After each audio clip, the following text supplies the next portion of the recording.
Mate, we've done it. 2 horses that we own in the only 2 horses that we own in the same race. We've had 2 on the same day, but not in the same race. It feels good. It feels good. It feels well deserved. It feels hard earned. It's the minimum we deserve. I would have thought so. Saturday grade. Saturday grade, kicking off the day with a bang. Yep. In the UNU recruitment benchmark 70 at Doomben. Race 1. The second at Portsea, number 6. $11 they put up. To be fair, she was pretty dog shit last start. She probably the worst she's run ever. But in saying that, you know, she was on the quick backup. Shifty ground. It just wasn't her day. No. Counter, on the other hand, he's always been genuine. He just he doesn't know where the winning post is a lot of the time. Yeah, I think there's just a lot of pieces in the jigsaw that is Counter. Yeah. And it takes, you know, a special occasion for all of those pieces to come together quickly enough for him to win the race. Yeah. I think for him, the freshen up, fantastic. I think a good deck, fantastic. I think the distance, that's fine for him, 2,000 metres. Concern for me is the gate for Counter. Where does he get to? Hey, he has an all-star jock on board, Jimmy Orman. Jimmy Orman, he does. Like the king, like the number 1 ticket in Brisbane. Yeah. Gate 15 of 16 Counter has drawn. Spitfire has been scratched. He had gate 14. So he'll be jumping out of gate 14 now. Love that. Which we love. Everything helps, mate. Yeah. I've just done a quick look since he's been in Queensland. There have been 22 subsequent winners from his races. Has there really? In 5 runs. 6 runs. That is unbelievable. That is unbelievable. Yeah, but they all beat up on each other. They exactly. They just take turns. But it's the only class, so they kind of have to go around. But like that one where he absolutely demolished him, where it was $1.65 favourite. There's been 5 winners since then. Has there really? In that race, yeah. That's a form race if I've ever seen one. Yeah, and he's been one of them. But yeah, I was actually surprised by that. I've just kept going. 22 subsequent winners. Unbelievable. He just keeps raising the bar for this particular grade in Brisbane. And he comes up favourite again with the good people at Neds. Honestly. Unbelievable. Give us double figures for this horse, please. $4.20. Second at Portsea is $11. So you know we'll be having something on a Ned Same Race multi and a Quinella. Absolutely. You'll be checking our profiles for that. Absolutely. Should we hear from the doctor's mouth, the trainer's mouth? Yeah, let's do it. With Jack Bruce about the second at Portsea. Yeah, definitely. Let's do it, hey?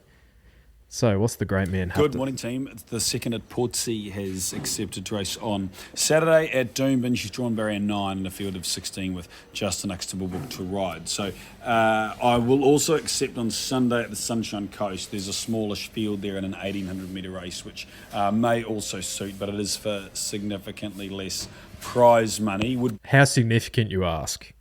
It's a good question. It is a good question, JB. So if she's to go around on Sunday in the benchmark 68, where she will be favourite in that race. Yeah. She will be. They're racing for 28 grand. So she would win 15.5. Whereas if she was to run second to Counter on the weekend, she'd win more money in 16.5. So okay. I'd say she'll be sticking to Doomben. Yeah, okay. Easier, but for less prize money. So this looks at this stage the main option. I would just have a look at how this race maps compared to the other one, and we'll see if we're on a smaller field, it might be advantageous to go to the sunny coast, but the rail is out a long way there, and we have a nice I think it's a 1 metre rail at Doomben. So we do have quite a fair Doomben there on Saturday.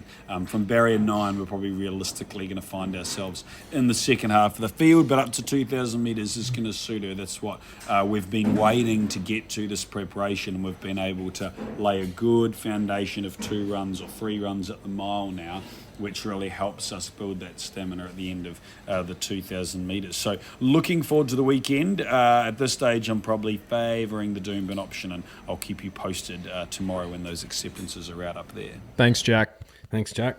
But yeah, I reckon she'll be going around on Saturday. I bloody hope so. I bloody hope so.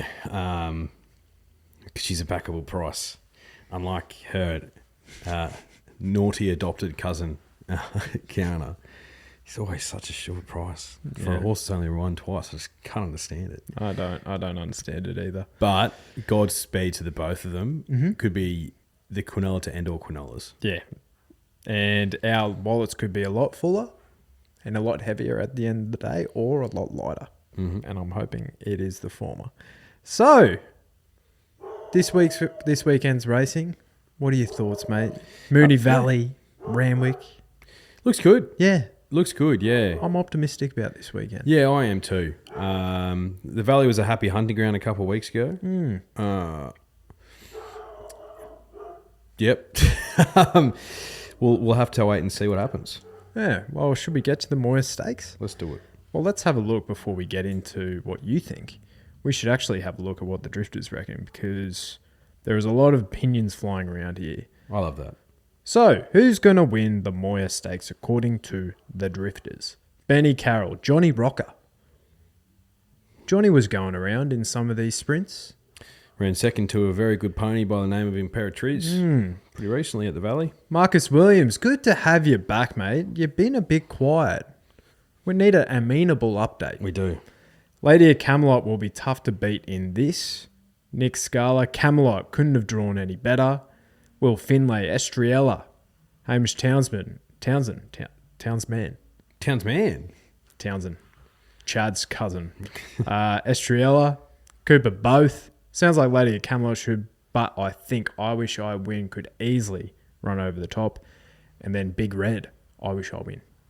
Big Red, recruiter. They're the drifters. Yeah. They're all talking about the same sort of horses there. Do you think it's between those three? The market would suggest so. The market would suggest so. I don't think so. I think this is a very tricky race. Interesting. I think this is a very tricky race. I'm not saying that my top selection is sitting outside of the ones that they mentioned, but I just don't think it's super straightforward. Some smart 3-year-olds here. There is, yeah, there is. Okay. If you're looking at that Golden Slipper and you're thinking to yourself, that was elite, and this crop of 3-year-olds who featured in those 2-year-old features are going to, measure up at weight for age against the older, proven sprinters. If that's what you're thinking, then yeah, okay, cool. Coleman, Lady of Camelot, High Sugi, who failed in the Slipper, but excuses. Hey, she beat home the Slipper winner in the Diamond. Did. So if you like that form, who am I to judge? Then exactly, and you're diving right in. I think that it's questionable. Every year, and I've gotten this wrong myself, drifters. So if you're diving into Slipper winners and all that sort of stuff, and, I've made this mistake of thinking they're just going to come out and continue on with it, but sometimes it just doesn't happen. Sometimes it doesn't, and that's probably influenced my thinking because I've been better before. But I couldn't talk you out of Lady of Camelot. She's a speedy filly, isn't Speedy filly, draws a gate. The right stable. She'll be fit. She'll be wound up. Gives me cool and Gatter vibes. Yeah. What have you thought about her trials? Because I thought they've been dross. They have been, particularly for a Waterhouse bot pony. They typically trial pretty well from memory. Yeah. You know what it is to me? What? I reckon she's a good tracker. I don't think she handles any wet ground at all. So she's been on soft 7 and heavy 8. And that's probably me just wanting that to be the case. And to be fair, though, she's been up at, like, you look at the horses that are actually running in those trials, like, they're decent. Like, she's trialing against the likes of Giga Kick. She's still knocking him off, but she's been hard ridden in those. 50 kilos for her, too. It's light. Can't hurt. Zachy Lloyd. He can get real low. He can get very low. He can get so low. Are you team 3-year-olds or are you team not 3-year-olds? I'm team 3-year-old Kendrick Lamar swimming pool style. Let me dive right in. I think Lady of Camelot is a cracking bet in this race. Yeah, sets up really well for it, doesn't it? I think I'm putting a line through that Percy Sykes race. I think it was just kind of end of prep for her. She'd already done it all. She earlier. had. And she'd had a pretty taxing campaign to that point as well, you know, going to Melbourne and what have you. But one of her best runs of the prep was first up at Rose Hill. She absolutely smashed up on Manal there. I think she's just going to absolutely fly the gates and go catch me if you can. And the 3-year-olds, the early season 3-year-olds, which this race would basically garner to each year, has a very good record. They do. Yeah, they do. She will reign Coolangatta in Extreme Choice. Pretty recently. Within the last 10 years or so. Yeah, yeah. Look, I think I couldn't talk you out of Lady of Camelot. The market's loved her thus far. She was in futures like a week ago. I don't know, like single figures, but not $3.50 single figures, which she currently is with the good people at Ned's. It's just God. Oh, no. Oh, my God. It just sets up so well for her, this race. Well, what are your thoughts then on Haisugi, who's beaten her home, and Coleman, who nearly beat her in the slipper? Hey Sugi is an enormous price. Big price. I think she's the one I'm more interested in. I'm not sure about Coleman because if I'm looking at the trials, and sometimes I read too much into the trials, but his trials have been dog shit, like really bad. Like, I don't want to be anywhere near him. Hey Sugi, you can only go off like what you hear and what you see. Jamie Carr reckons she's matured a lot. She's already matured. So you can obviously take that on advisement. And you know, if I'm liking Lady of Camelot, I have to like her. She beat her home in the Blue Diamond, and that was a pretty tough run too. So, they're the two I'm probably going to be playing around in my Quinella. Well, I Wish I Win, we haven't really talked about. No, and there's something really significant about I Wish I Win. Blinkers off, nose roll back on. So Interesting. Kat Coleman lost this battle. Yeah, she did. Because she's nose roll off gang. I think Mood's like, nah. Nose roll's going back on. Wonder, does Chain of Lightning have the nose roll on? She doesn't take it off, does she? Yeah, she'll have it on. Yeah, she'll have it on for sure. I Wish I Win. Yeah, he can win this without a doubt. Without a doubt. 1,000 metres. Yeah. First up. That's the thing. And I think he's got the Everest slot. So you know when Bro's going to be peaking, it's going to be in that race because he can definitely win that. But wouldn't be surprised if he just on class alone sits forward to midfield from that gate and can just run over the top of him. The old boy just flexes his muscles. Yeah. Yeah, I wouldn't be surprised either. And we saw him sit a bit closer in some of his first up runs prior as well. So I wouldn't be surprised, but I'm kind of happy to let him go to through the keeper. Yeah. Bigger fish to fry. Yeah, I think so. I'm with Estriella. I think if there was someone who's going to challenge Lady of Camelot up front, it would be Estriella. Look, I think even though she's drawn a little bit sticky, she's got the gate speed to jump out and probably sit just behind Lady of Camelot, or maybe eyeball her, or maybe even Blake Shin will take the lead. And Blake Shin's a key reason as to why I am keen on her. So he rode a last prep in every race except for the Sangster, where clearly it was an end of prep run for her and probably came a bit too soon. Market loved her. Market loved her, yeah. Kieran Maher talking about this thing, he's in love with her. You can tell he can give a spruik to a horse, that's for sure. But at the same time, like I think she's here ready to rock and roll because he wants an Everest slot for her, and it's part of the marketing campaign, right? Because that's what the trainer's got to do. They want their horse in the Everest, but they've also probably got to put the writing on the wall, Absolutely. and win a race. 1,000 metres she hasn't ran at before. I love it for her. I think it's right up her alley. I think she just goes hell for leather. And, maybe she just gets past Lady of Camelot, or maybe Lady of Camelot can't get past her. I'm not sure. If she has to do too much work early, then probably tear up your ticket. Yeah. And But I'm prepared to take that risk, and I thought she'd drift in the market too. 56.5 kilos for a early season 4-year-old mare who, to me, hasn't proven it yet at the top level. Like, her wins have been visually very impressive, but she's beating the likes of Arkansas Kid, Roderick, Cabolas, who's in this race. So I'm team need to see it from Estrella. Yep. And there is one thing for certain for me. There is no way this horse is getting an Everest slot. Zero.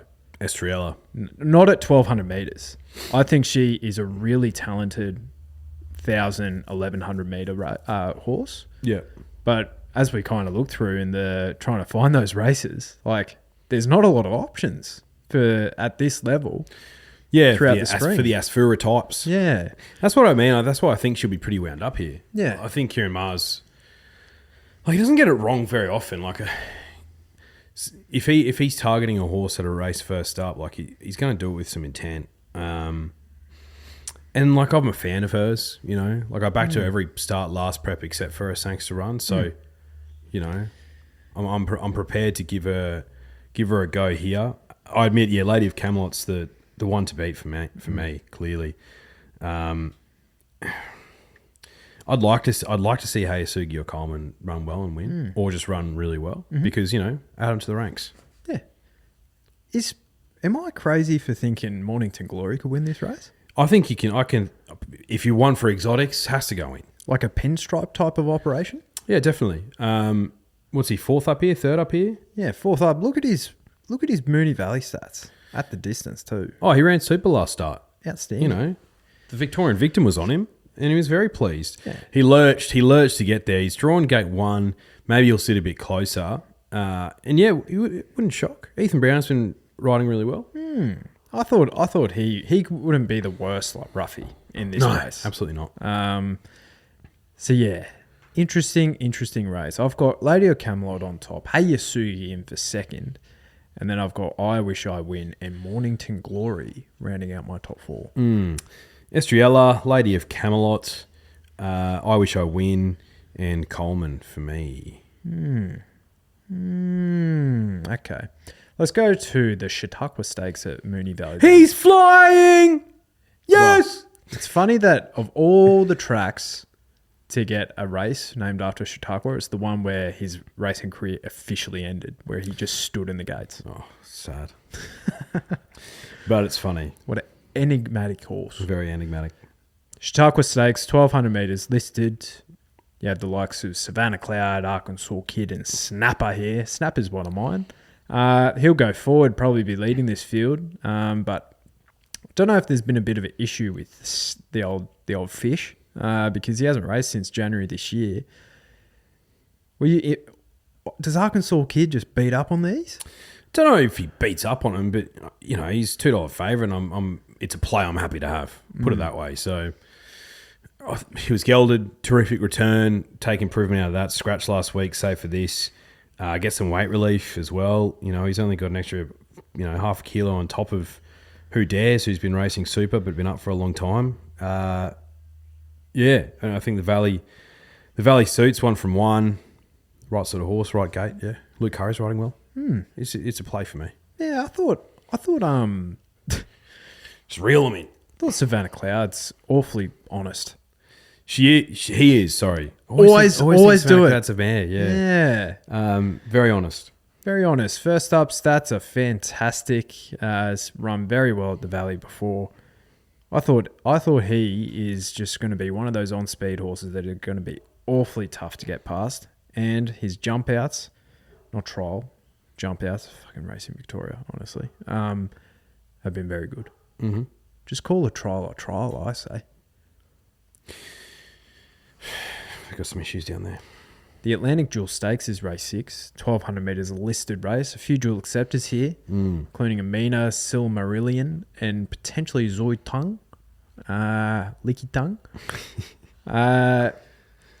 Amina's definitely the one to beat if she's heading here, but I don't know if she is. Yeah, I don't know if she is, so it's a wait and see race. But yeah, she'd be mine top selection. Yeah, Immortal Star's the one that Photograph just missed at the Valley a couple of weeks ago. So she'll be the one, Blake Shin on again, that will be the one to get past, I'd imagine. Yep. One at odds is in some recognisable silks, number 8, Sassy Jenny. Last start, this is back in March, by the way, Drifters, ran third to 2 horses, one called Growing Empire, one called Bitter Creek. They're pretty good. So, she's $15 for the good people in there, drawing a gate. If the market comes for her, It could be Tony, or it could be the market liking him. Yeah. Yeah. Race 7 is the Mckenzie Stakes, 1,200 metre listers for the Colts and Gelding set weights penalties. The initial nominations versus the acceptances in this race are vastly different. So, Angel Capital, fascinating runner here. Fascinating run. I have to see it. I have to see it from him. Clinton McDonald's got an enormous opinion of this horse. I backed him in his first run up in Doomben in preparation for the JJ, where he ran 5th, and the horse that won that race, what I was just talking about, was Bitter Creek. So, yeah, I have to see from him. Happy to take him on. The two at the top, Epi Meals and Public Attention, both unbeaten colts, both look to have a good amount of ability heading towards a Caulfield Guineas. Public Attention trialled really well. Had to jump out and won. You know what I mean. And he's a striking grey horse in the Coolmore Silks. You don't really see a lot of Coolmore horses with that stable, do you? Well, I was just thinking that. I'm trying to think of the last one. One didn't really come to mind. Yeah. And then Epi Meals, 2 from 2. Both really good wins. 1,300 and 1,400 metres, though. This is his first time at 12. Yeah. He's a done deal, so maybe this is going to be a bit of a tune-up run for him. But not a betting race at this stage for me, but I do have an eye on both those horses heading towards a Caulfield Guineas. That they have to beat a smart one who we think could run in that race, win it, and then go to the Cox Plate potentially. But 2 to watch. Did the Done Deals run a Derby distance? Potentially, yeah. So Done Deal himself, won up to 2,400 metres or 25 even maybe. So I'd imagine so. I'm trying to think of a more recent Done Deal who's won a Derby. I don't know if he has had one who's won a Derby, but obviously Castelvecchio won a Spring Champion Stakes. Militarize, gave every indication that 2,000 metres was fine. So, yeah. So maybe 2,000. Okay. Interesting. Potentially this horse is a Spring Champion type of horse. Yeah, potentially, yeah. So, yeah, kind of want to see him as well. He's the one that really interests me. And I was looking through the Anzac Day Stakes winners of have any of these gone on to win a Derby or feature in one? Not for in recent years. It's pretty dross winners from that race. But probably the most notable, same Silks, was Merchant Navy, who actually won the Anzac Day Stakes. So that's interesting. Yeah, won a Coolmore. And look, I was doing a little bit of research today. Poor Johnny Allen. He's not in great form. So I don't think he's had a winner in his last 30-something rides. Sheesh. He's had 2 Metro winners this season so far. So in a little bit of a dry spell, Johnny. But we know he's a good jock. But if you want to take a set against either one of Epi Meals or Public Attention, maybe you can just look at the jock. Okay.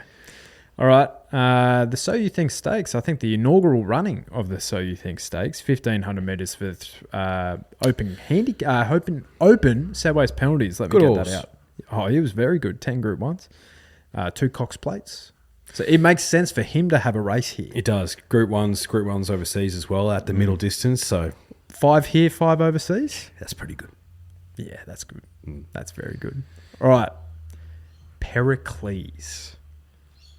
I'm fascinated. I'm surely this horse is heading towards an Epsom. Surely.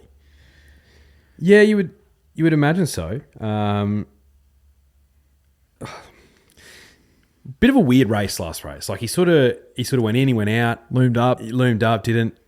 He's a bit of a Goldilocks Pericles. He is Pericles. He's a funny horse, Pericles. Yeah. He's a funny horse. I like him, as you know. Because when the market hates him, he runs out of his skin.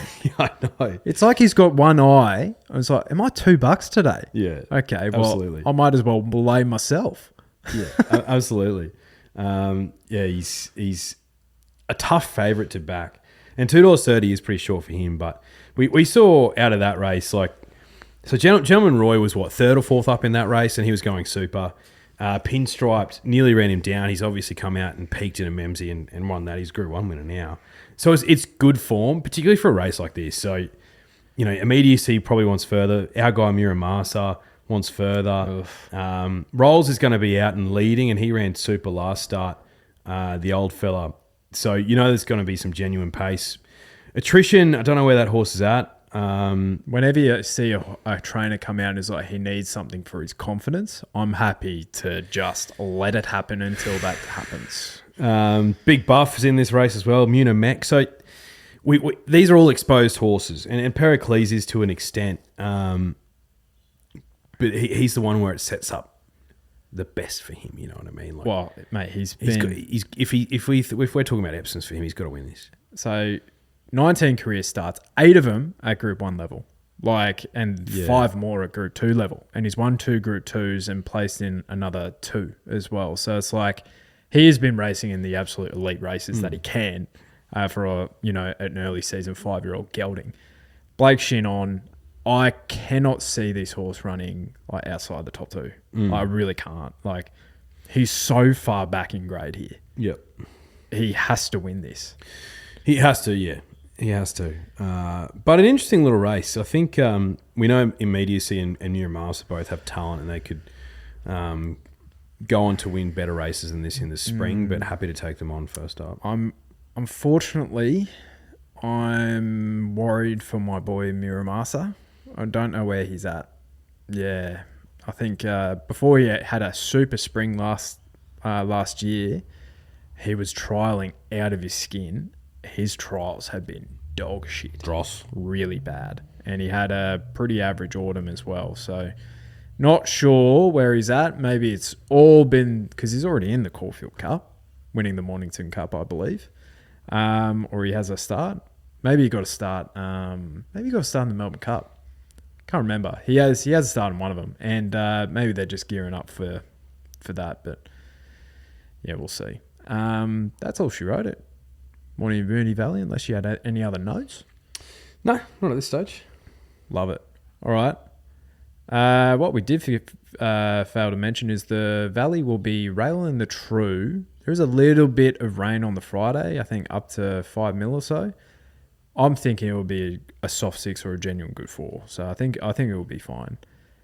Now, Randwick rails out 6 metres. Beautiful weather. Come Saturday though, so it will be a good 4, possibly even a good 3 by the time we run race 1. Now, the Sydney City Lexus City Cup, 2,400 metres listed race 4. There is a horse at the top of this field that I think has to go awfully close to be winning this. He has form around the right, likes a Pile Driver and West Wind Blows from this year. Only a few months ago. And he's out to 2,400 metres. He should be winning this. He should be. Clearly got the class edge. Changing of the guard. Yeah. Sorry. Should have mentioned his name. Jmac on. 1,800 metres resuming. He needs further than that, so don't worry about that. I think number 6, Strathday, is a smart little stayer. Ran really well last start in the Gold Coast Turf Club Trophy, benchmark 78 at Randwick. With 60 kilos on his back, and came from the back of the field and put him to the sword. I think dry deck's good for him, 53 kilos. He's got 53 kilos in this race for a reason because, of his rating. I think he's a smart little horse. $2.45. That's my opinion. There's a few like that this weekend. Yeah, there is. Yeah. So you're going to have to pick him. You're going to have to pick the eyes out of him to make a profit, I think. Do you know what could happen in this race? The other Waller horse, Canberra Legend, just jump out of the ground. You know what I mean? $11. That could just, 12 months, 7 stars, no runs in the top 3. You can have him. Yeah, but you know what I mean? I know what you mean, though. Yeah. I absolutely do. Redstone Well is the other one I was looking at. He was scratched at the gates when Elias won, and the market loved him. He was the horse they were coming for when Elias was drifting, but just meant we got a bigger price. This is actually looking at this market. And the Moir is pretty similar. With all due respect to did you see my post on the weekend? the good people at Ned's, and anyway, acronyms. With all due respect to them, these markets are disgusting, and the Moir is similar. So you've got a $2.45 favourite next in the market, $3.60 next in the market, $4.60. So you've got 3 horses under $5. Okay, and then you've got 2 at 11, 1 at 14, 1 at 15, and then the one outlier at 50s. Like, And to be honest, Raging Bull is not the worst. it's not the worst, but okay. So I'm going to back to favourite. It's like, which one? And the Moir is similar. Like we've just said, we're taking on I Wish I Win this weekend. The bookies certainly are keeping him safe. $4, whatever he is. Yeah, 5s. Yeah. 20% winning chance. Yeah.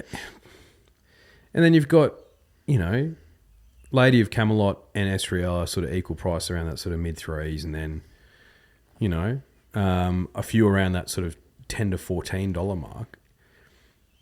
Yeah. Do you reckon we're losing about $1? I think so. On each line? I think Just so. about that? Yeah, I think so. Yeah. In what it was previous years? Yeah, I think so. And there's been a lot of races like that where it's, the favourite might be $2.60, and then the next in line will be sub 4s. But then there'll be another one around the 5 or 6. It's like, well, Give us a chance. give us a chance. Anyway, rant over. Furious Stakes is race 6, Group 2 for the fillies. Set weights. Amina, $5. Manal, 3s. Now, Amina won fair and square, I thought. Went straight past Manal. Yeah, she did. I think Manal will run better this time. Absolutely. If Amina's not here, it's between Manal and Drifting for mine. I thought Drifting was like really good last start. Mate, do you want some stats to back that up? Yeah, sure. 4 1,100-metre races on the day at Caulfield when she won, and she was the quickest of all of them. Yeah, really well rated by Blake Shin as well. And she gave all the other fillies weight from memory in that race. Gate 13, dross. So dog shit. But, if she comes across, she can find a spot. And look, I think Tommy Sherry's probably not Blake Shin, with all due respect. No, he's not. So that could be why you're getting $5.50 for her. But, hey, 3 tries from Tommy for 2 wins. True. On Drifting. True. So, sorry, Tommy. My apologies, legend. My apologies. Do you find it ironic that there's a Tommy Sherry and a Tommy Berry? Hallelujah. Oh, so close. Hallelujah. Yeah, I'm team Drifting. I want to take the alternative form reference because, as I mentioned with that Amina race, it rated dog shit. It was. Yeah, I saw that the bunch finish. Yeah, I saw that a lot of the dialogue off the back of that race was pretty poor. Yeah, they must have been listening to me. They had to have been. So interesting to see who ends up running. But I think I'm leaning towards Team Drifting. Yeah. Yeah, I'm keen to take the alternative form reference in that race. Now, one of the races of the weekend, it is one of the races of the spring every single year. The Concorde Stakes, race 7, 1,000 metres, Group 3, set weights, penalties. Your boy Giga Kick is back. He's officially back. Yeah, it's good. It's good to see him back. Jmac on. $2.80 though. $2.80, yeah. Wow. 60 and a half kilos. Oof. 1,000 metres where he's... If there's ever going to be a genuine 1,200 metre horse, it's Giga Kick. Well, he's a 1,400 metre horse. Yeah.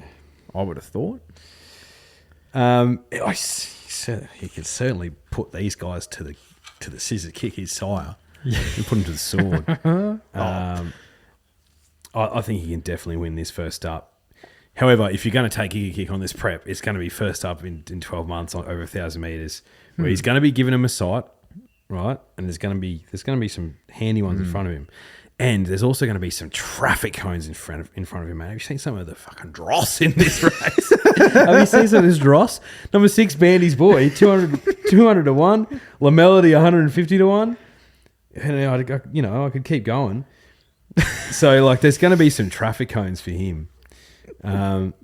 Do you know if I was going to back a roughie in this race, and she's been a friend and a foe of this podcast. Oh, no. Number 9, red card. Oh, yuck. I think if you're going to back a roughie in this race, it's her because she's a 1,000-meter horse, and again drawn dross, but 56 kilos on her back. I could see James Cummings being like, "No, she ain't going to go to an Everest. She's not a Group 1 horse. Let's just get her really fit and well and bright and ready to go, and get some black type for her." That wouldn't surprise me.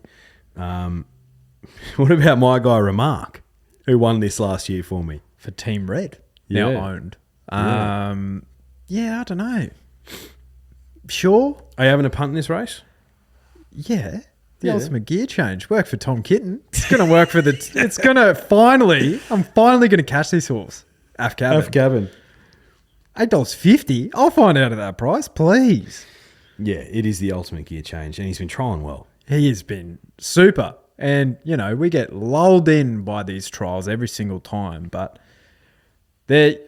Af Cabin's always had the ability. Maybe he's just been an absolute nutcase and he has other things on his mind. He won't have that anymore.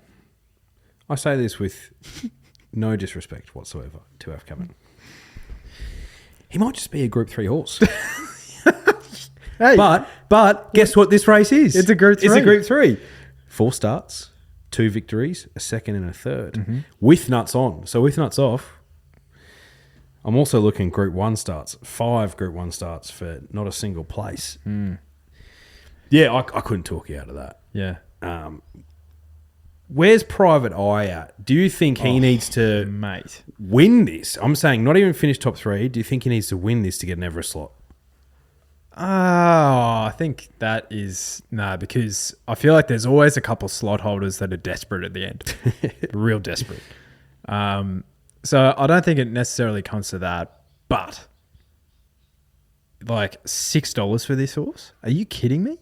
Where's the 40 to 1 for this horse in this race? 1,000 meters, 35 career starts. He's never won shorter than 1,100. Like, I just cannot see him featuring here because he's not a sublime trialer by any note, but his trials have been dog shit. They've been really They have been poor. dog shit. And I'm starting to hear Joe Pride in the media more often, you know, in the last couple of weeks. And something that he said was really poignant. And it was around the fact that, you know, everyone gets distracted by these new up-and-coming sprinters, these shining, bright light 3-year-olds. And, you know, I think the tried and true are the ones that you need to be concerned about coming into the Everest. And I'm like, why would he be saying something like that? Oh, because he's got 2 tried and trues and no upcoming 3-year-old sprinters. Sorry, mate. Didn't you fucking put a line through one of those sprinters thinking he was a Cox plate horse? The fuck? Yeah, it's not a great take from Jack. Oh my God. But look,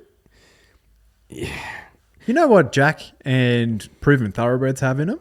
Oh, it's not the horse's fault. It's the jockey's fault. Let's punt off Nash and Sammy Clipperton on Think About It. yeah, Do you see who's riding Private Eye? Jay Ford. With all due respect, Jay, you're not Nash. yeah, not hot Nash. Who is Nash on? I am me. Interesting. Shit. Okay, going back to markets. Sorry, drifters. Just give me a second. So she's $10. That means, including her, there's $6 that are $10. 6 horses that are $10 and under in this race. Yeah, 2 of them $8 though. I feel like that's all right. Yeah, still. Like, I'm happy with the price of our cabin. I thought he'd come up a lot shorter. You reckon? Yeah. He's one of those... Punters love him, mate. They really do. They do. Like, he will not start that price on the weekend. No way. Yeah. Zero chance. And because I reckon he'll start about 6s. Do you reckon Giga Kick will drift? I think he'll have a 3 in front of him. I'm happy to play that. Private Eye will start double figures. I guarantee that. Has to. Like, these markers have got to correct themselves. Yes. Bella Nipotina is finally been respected. Yeah, she'd usually start at She's 12. second favourite. She usually started at 12. She bloody deserves it. Yeah, she does. You're gonna back her? I'm not. No way in hell. No way in hell. You know what? I think I've only backed her, honestly. Remember, there was a day that I backed her and she won, and it was one of her first runs for the Kirimar stable, and it was like her second ever career win. And I think 4 moves ahead won that day as well. We're going back a long time. I think the first time I backed her since then was in the Tats Tiara. Oh, that's right, because you didn't back her when she won that Group 1 at Mooney Valley. No, I was on. I think I was on Af Cabin. No, you're on Paul Laley. I was on my guy Paul Laley, looking absolutely phenomenal at stud. And you know what? I think honestly, if he didn't have my backing and confidence every start, he never would have got that Group 1. Yeah, true. I am the reason why he's now standing Yeah. at stud. Not Benny Mellum. It wasn't his ride. No way. It was me. It was me putting the positivity out into the airwaves. Yeah. So look, he didn't get the job done for me that day. He ran like absolute dog shit. Yeah. But he did the job for me when it counted the most. Well said. So what's that got to do with Bell and Bettina? What I'm saying is that she doesn't have mine very often. And this is another weekend that she doesn't have any of mine. Yeah, that's fair. She's got a 62% place strike rate. That is unbelievable. How many Group 1s is she? 23 she's competed in. 23. She's won 3. She's been in the Quinella 9 times. Mm-hmm. So, she's placed, come second 6 times, and she's run third twice. Won a Group 2. She also won the Giga Kick last year. She did. Where Private Eye, that's where me and Private Eye have seen other people. He should have won that. He should have won that. He should have won that race. He should have gone back to back. So, I'm Team Af Cabin this weekend. Team Blue. Yeah. I've got no issues with that. No issues. All right. Now the Chelmsford 1600 metre Group 2, weight for age. Zardozi is $2.10. I thought she'd be favourite. I didn't think she'd be that tight. Yeah, that's very tight, isn't it? But she's how many stayers are in this field, right? Military Mission, Nonconformist, Adelaide River, Just Fine, Athabascan, Francesco Gardi, Poptronic. You couldn't possibly give me Just Fine with $9. He was the one I was like, tactically, like Ramwick, he loves Ramwick, and he nearly broke the track record over the mile in a benchmark 94. So I think he's a more mile 2,000 meter horse. I wouldn't be shocked if he won. There is one at double figures that I think can knock off Zardozi, but I'm keen to hear your thoughts first. Yeah, it's a disgusting race for mine. But, reading the nominations, I was like, well, Zardozi's my bet, but she's come up awfully short, hasn't she? Mm-hmm. But I would like to see her win, so I'm gonna say Zardozi's on top for me. What do you reckon? Yeah, Zardozi's on top, but I'm having Quinella in this race, one of my favourite bet types. Do you remember when Nonconformist won over a mile at Flemington first up? He did. Yeah. The old boy. About 30 to 1 he was that day. He was, yeah. Knocked everyone except Josh McClellan out of the quaddie. It was, he does have the ability to sprout those wings first up. He did a tendon, didn't he? Oh, did he? Okay, there you go. But he's had 3 jump outs and trials down in Melbourne. Harry Coffey is coming to Randwick for 1 ride, and it is on Nonconformist, which I found was fascinating. And you look through this horse. This horse is, he's had nearly a year off, so it would suggest that hopefully he's going okay. But, mate, you look back. The last time this horse has been in anything lower than a Group 2 was in the Mornington Cup last year. Like, he's been competing in the tippity top races. And even though he's been like racing in Caulfield Cups behind your guy. Incentivize. Yeah, that horse. I think he ran second or third to Incentivize that day. Ran second by about 10 lengths. I don't think he's a 2,400 metre horse. I think he's a miler to 2,000 metre horse.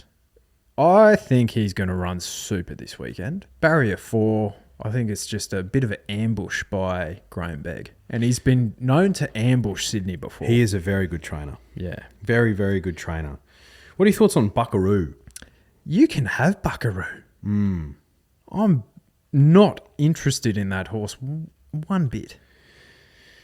Yeah, I just think, if you're taking Zardozi out of, like, if you're taking the Group 1 form, I think you could make a case for for Buckaroo, look, will he have a centre mine? No. No. Uh, I understand the thinking, but yeah. No. And in last prep, there was I think when he ran third in the Ranvit, maybe there was a bit of a push for him. In the Tancred, he ran dog shit. Maybe he's looking for more of that sort of mile type race. He's been gelded. No, Zardozi for me. yeah. I think Zardozi is going to be awfully hard to beat, but your Ned same race multis, top 4 non-conformists, that's a nice little play there. Now the Tramway, Group 2, 1,400 metres, set weights and penalties. You can have Kovalika. You can have him. Oh, I can't believe his entire career's been ruined. 58 kilos. Would he be heading towards a Metropolitan or something? You'd hope so. Do you know where he's heading? The 5 Diamonds. That's where he would be. That's true. That's funny. Amelia's Jewel for Annabelle Neesham. And is it Robbie Archibald? Yep, Rob Archibald. $2.80. Interesting. Yeah. Millie, the one to Philly, are you on side? Yes, I am. Yeah. I am. Yeah.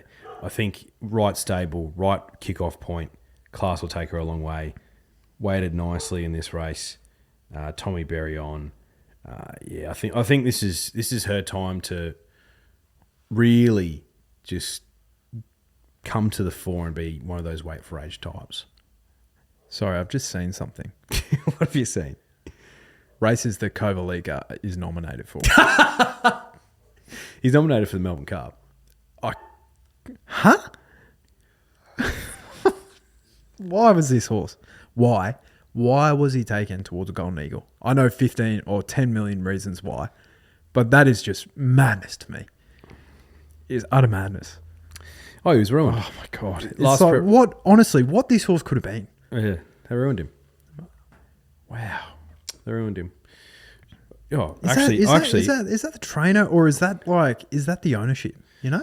Hard to say. Oh, I heard Mick Price and Michael Kent Jr. actually changed their minds. R.E. Warmonger, and they're aiming him towards a Golden Eagle now because of the dollars. You know, despite the fact that evidently he was so obviously going to be a star stayer. What they've decided is they're actually going to try him out. Sort of handicap mile races and the Golden Eagle because I'm joking, by the way, Drifters. That's not the case. He's being aimed at a Caulfield Cup, and rightly so. Yeah, of course he should be. Of course he should be, because Our jaws were on the floor at Eagle Farm that day. he sustained a gallop for 800 metres. Yeah. 3 or 4 wide, And he'd already run in another derby. and he won his trial. Yeah. He's a good horse, mate. He's very good.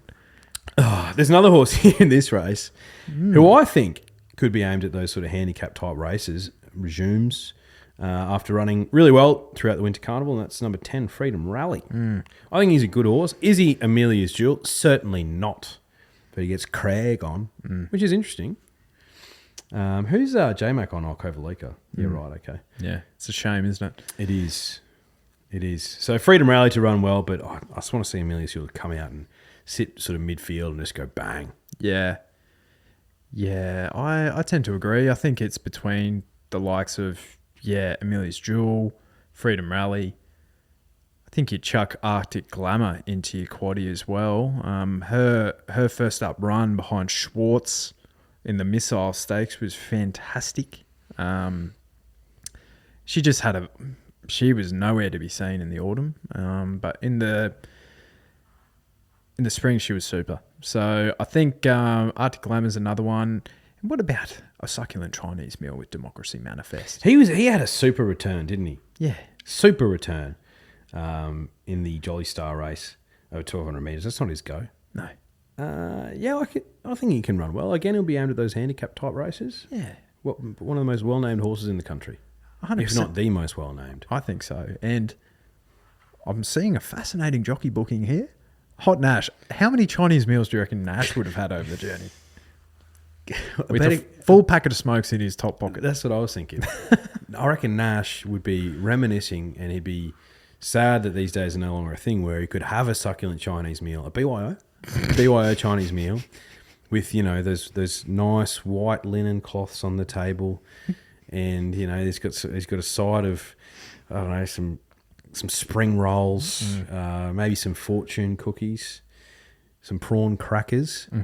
All the while, he's allowed to light up a durry inside, and it's just smoke billowing everywhere. And it's all in the ceiling, and he's got a nice. I reckon he'd be a honey chicken type opera. Honey chicken. Some fried rice. I reckon he gets like the beef and black bean. I reckon he gets a spread. He's there with Gay and Adrian, and he eats maybe a spoonful of each. Yeah. And he's like, "Hey guys, you're picking up the bill." Absolutely.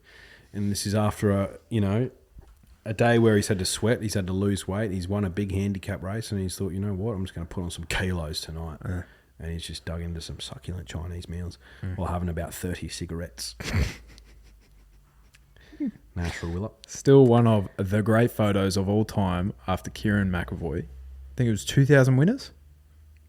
And he was in the classic Legend Silks. And then they've got the jockeys after the race there, and there's Nash to the side with a cigarette in his hand. I love him so much. It's the best. I reckon he'd be such a prick as well. Oh yeah, mate. You seen the way he rides his horses? He plays to win, mate. He plays to win. He plays to win. Got so much time for him. I do. Well, one horse that we kind of forgot to mention in the Chelmsford, Poptronic. Mate, this horse won a Group 1 Fillies and Mares Stakes race at Royal Ascot back in October last year, over 2,400 metres. So she's one that I'm going to have a watch on. Had a mountain of trials. So, but we have seen these stays over a mile do some fantastic things. But yeah, she's one that I've got my eye on this weekend as well. But I'm keen to play this weekend. There's a few I'm keen on. Yeah, I'm keen to play. I think we're gonna see a lot of these returning horses. Just get a really good idea of where they're at. Can we put a line through them? I think we'll find out after this weekend. Well, it's officially spring. It is. Yeah.